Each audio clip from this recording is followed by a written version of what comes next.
Hi everyone, welcome back on my YouTube channel. Today we will obviously speak about Herja, which is one of the most interesting champ that they released on this last update. And I'm gonna explain you if you should summon and invest in this champ or not. This could be us. So back to what I was saying. Could be us.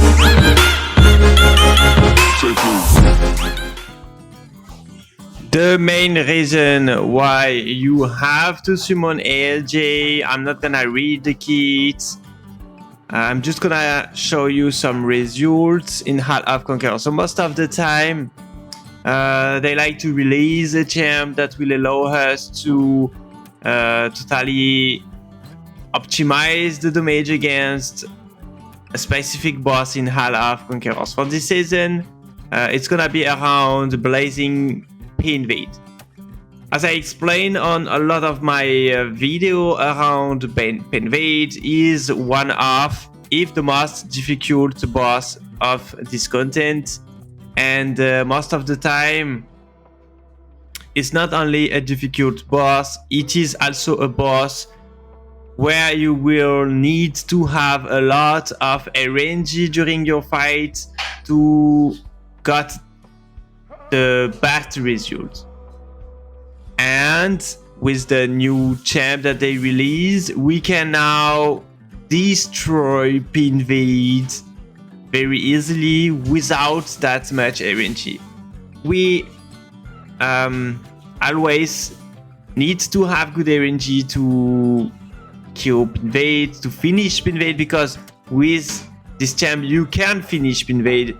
You can got 150 Hertz, and you will not need to have that much good RNG. So only for this reason you have to summon this champ. Don't forget that from Hall of Conquerors you can have the best rewards in the game right now, and you can get these rewards every week. So for this reason you must summon this champ. Don't skip this champ because it is very comfortable to every week got the maximum rewards from Hall of Conquerors. Let's look all of these rewards. You will be able to have this very easily. Not easily, because you will also obviously need to have an optimized equipment, but it should not be that difficult. Let's read now the kit of this champ.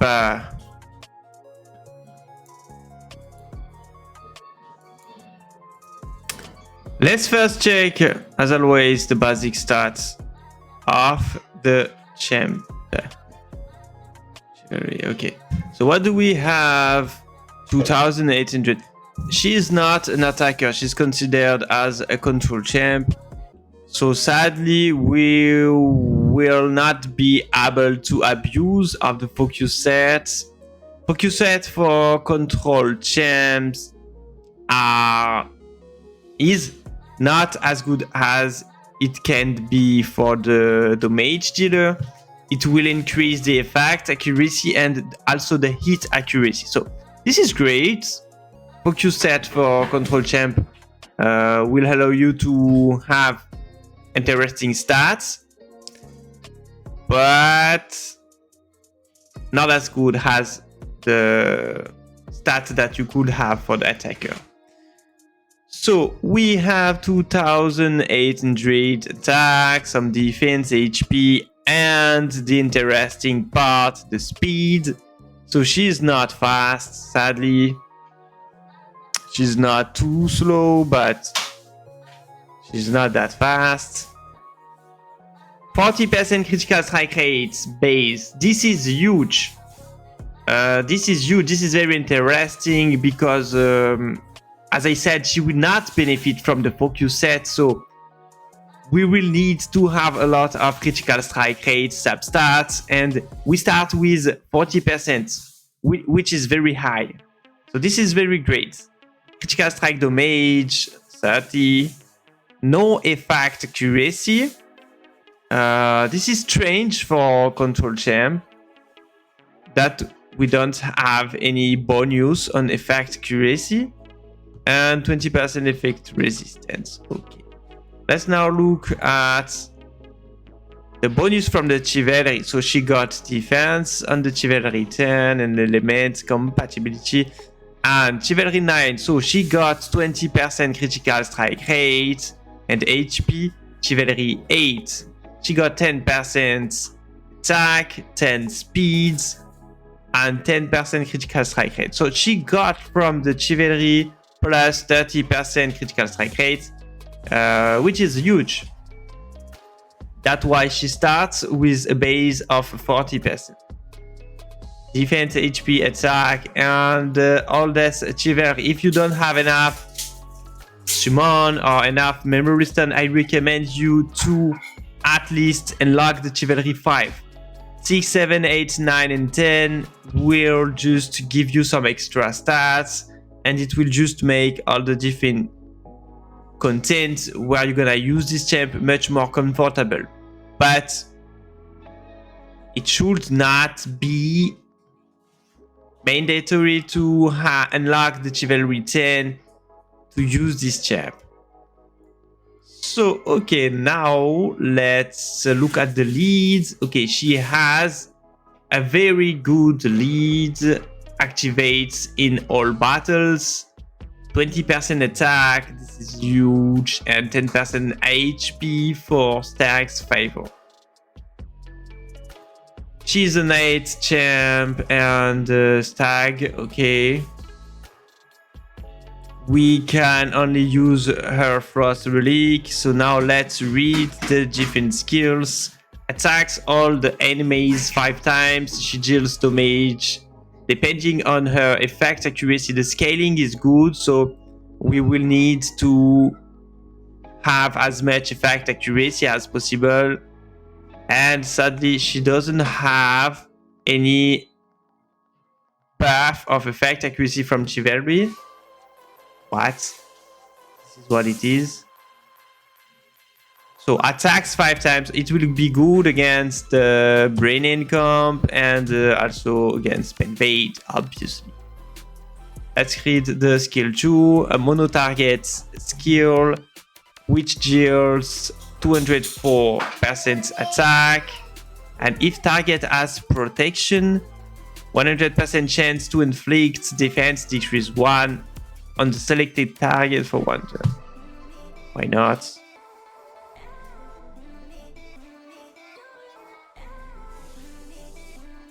So, not sure what skill we should use against Penvade, because attacks 1 enemy. We don't know how many hits. I guess it is only 1 hit. So I think that we're gonna spam the skill 3 most of the time for PvP or for PvE, because we need that thing. We need to eat as much time as possible, as many times as possible. Okay, let's read now the first skill. I forgot. Attacks 1 enemy 2 times, total damage. Okay, and it scales with effect accuracy. And 100% chance for the last hit to inflict defense decrease for 1 turn. This is great. Decent skill 1. When attacking, 100% chance to inflict hits taken attack. Okay, more you hit, more you decrease the attack of the enemies. And that's great. Because, as I said from the skill 3, we're gonna hit 5 times, which will allow you, I think the maximum stack should be the same that we have for Caliban Archer. And I think it is 4, 5, 3, 4 or 5, I don't know. But even if it's 5, you will, with this skill, already put the maximum debuff that you can.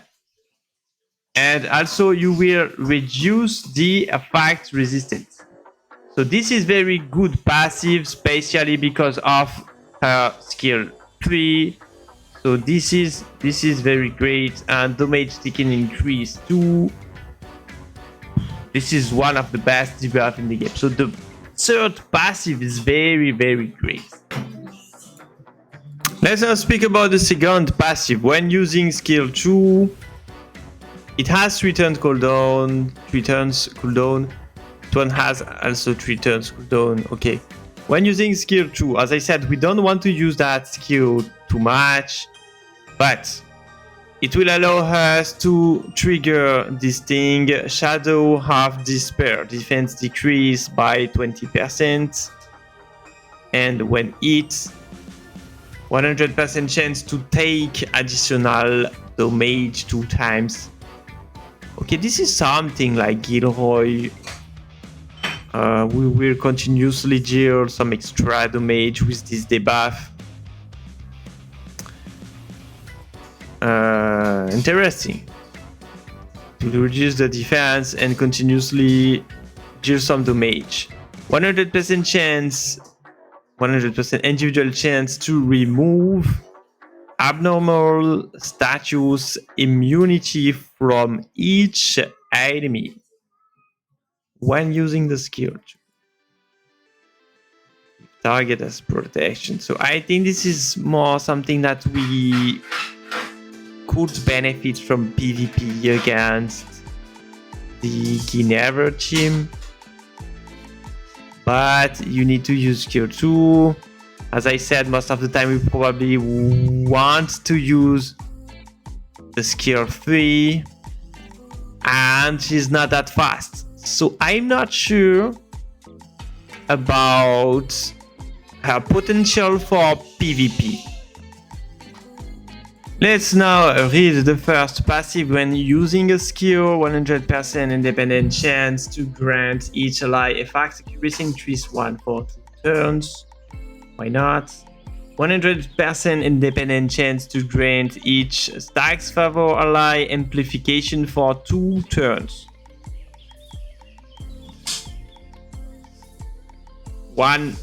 Another reason to summon this champ. This buff will open a lot of possibility for the team. It will allow you to maximize your damage because you will not need to worry about Vigor sets most of the time.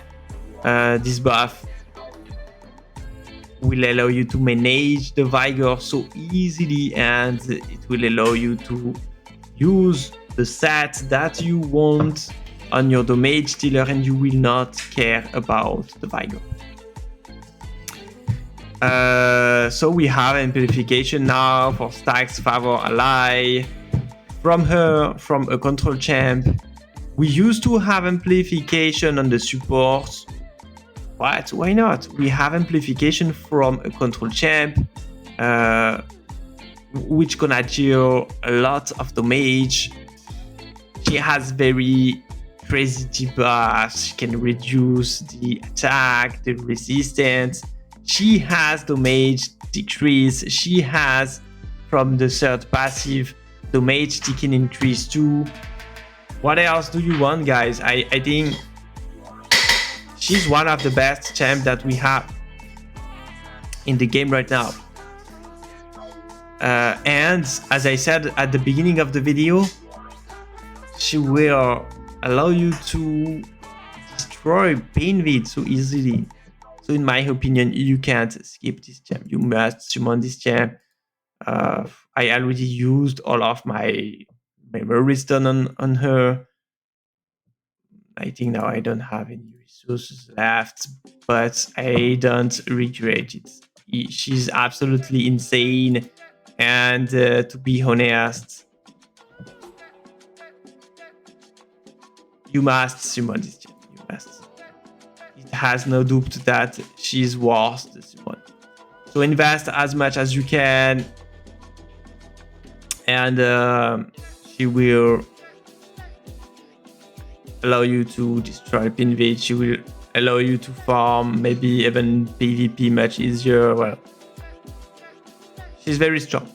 And I think for the future PvE content, we will continuously use this champ because of amplification, because of, as I said, defense decrease, damage taken increase. She has everything that we need. She is like Morgan. She has the defense down, she has the attack damage increase, and she also has the amplification. So she doesn't have any mechanic about the attack odds reduction as Morgan, but she has the similar debuff and she has amplification. So I highly recommend you to invest in this champ. And now let's speak about the gear. Simple, as much attack as possible with the Ascension set paired with effect accuracy set. So a lot of attack. You also need to focus on a critical strike rate because, as I said, she will not benefit from the focus set. Sadly, that will boost the critical strike rate for the attackers, but not for controller champs. That's why you need to have 100% critical strike rate. She doesn't have any critical strike rate buff. But if you play with some critical strike buffers, obviously you will need to adapt your gear. So focus for 100% critical strike rate and as much attack and the effect accuracy as possible. I recommend you to play with attack percent right here. She scales for 1.2%. I need to make some tests. Maybe she could deal more damage with effect accuracy here, but most of the time it doesn't. So attack percent here, attack percent. Ascension paired with effect accuracy, focus set, because as I said, it's not that bad. It will increase the effect accuracy and the hit accuracy. Attack HP here because I use her on invade and I need her to have more HP. Okay. And pierce on the battle. So this is all I have for you guys today for this champ. As I said, it's a must-have, so don't hesitate to invest your resources on this champ. You will not regret it. Bye bye, enjoy the game, see you soon for another video.